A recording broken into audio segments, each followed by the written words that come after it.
Welcome back, everybody. The COVID pandemic started in the spring. We went through the summer, and now it's the fall.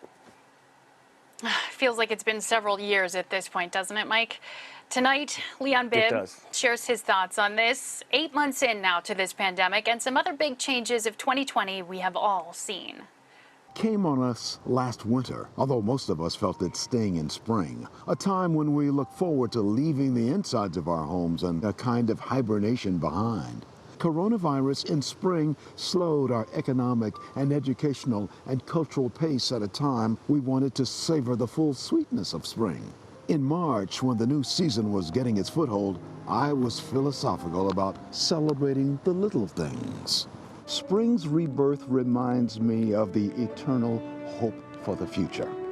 Spring's signs are all here. They may be slow in coming, but they are coming. That was 2 seasons ago, and spring and summer have faded into just memory. But the pandemic still holds. Surefire answers still elude us. Now fall is here, and still we try to adjust to life, hoping to find some semblance of normal somewhere in the near future. It has been a year of change. Events outside the virus have reshaped many of us to reflect on ourselves, and we're only 3/4 of the way through the year. Spring and summer, storms and wildfires, hospitals overwhelmed by so many patients, and death on the street, tears and peaceful marches, violence and confrontations, and political debate in the eyes of some turn more into debate debacle. The question is, the year that was and still is.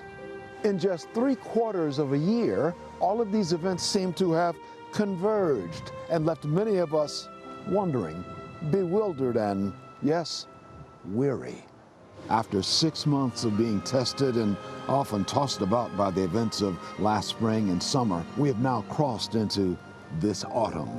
Wishes are there will be no winter of despair, with hopes that better times do fall into place. For 3 News, I'm Leon-Bibb.